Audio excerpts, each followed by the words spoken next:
মাননীয় সদস্যের প্রশ্নের উত্তরে বর্তমান গণতান্ত্রিক সরকার দেশের পুলিশ বাহিনীকে সুশৃঙ্খল বাহিনীতে রূপান্তরের মাধ্যমে সক্ষমতা বৃদ্ধির লক্ষ্যে নানাবিধ পদক্ষেপ গ্রহণ করেছে। বর্তমান সরকারের দিক নির্দেশনায় পুলিশ বাহিনীকে সুশৃঙ্খল বাহিনীতে রূপান্তরের মাধ্যমে জননিরাপত্তা নিশ্চিতকল্পে সারা দেশে পুলিশের সক্ষমতা বৃদ্ধির লক্ষ্যে প্রযুক্তি নির্ভর বিভিন্ন পরিকল্পনা গ্রহণ করেছে এবং নানাবিধ কার্যক্রমের মাধ্যমে তা নিম্নোক্তভাবে বাস্তবায়ন করছে। 200-র বেশি সার্ভিস ও ফিচারে লেনদেনের সব বিকাশ অ্যাপে সম্ভব। 1.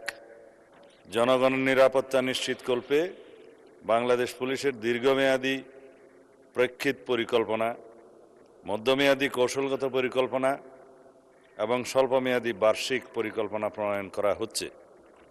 আধুনিক যুগোপযোগী ও প্রযুক্তিতে দক্ষতা বৃদ্ধির লক্ষ্যে পুলিশ সদস্যদের দেশ ও বিদেশে যুগোপযোগী প্রশিক্ষণ প্রদানের প্রক্রিয়া অব্যাহত রয়েছে। এছাড়া আধুনিক প্রশিক্ষণ কেন্দ্র, যানবাহন, যন্ত্রপাতি ও অন্যান্য সরঞ্জাম আদি সংযোজন অব্যাহত আছে। 3.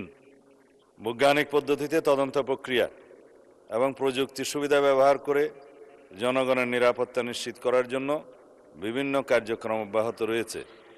4. গুরুত্বপূর্ণ স্থানে সিসি ক্যামেরা স্থাপন এবং তথ্য প্রযুক্তির সহায়তা নিয়ে অপরাধী শনাক্তকরণ ও তাদের আইনের আওতায় নিয়ে আসার কার্যক্রম অব্যাহত রয়েছে। সিডিএমএস এর মাধ্যমে রেকর্ডকৃত মামলা, অপরাধীদের তথ্য সংরক্ষণ করা হচ্ছে, যা মামলা তদন্ত কার্যক্রম ও তদন্ত মনিটরিংয়ে সহায়তা করছে।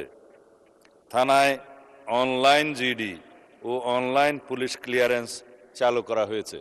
ধন্যবাদ মাননীয় স্পিকার।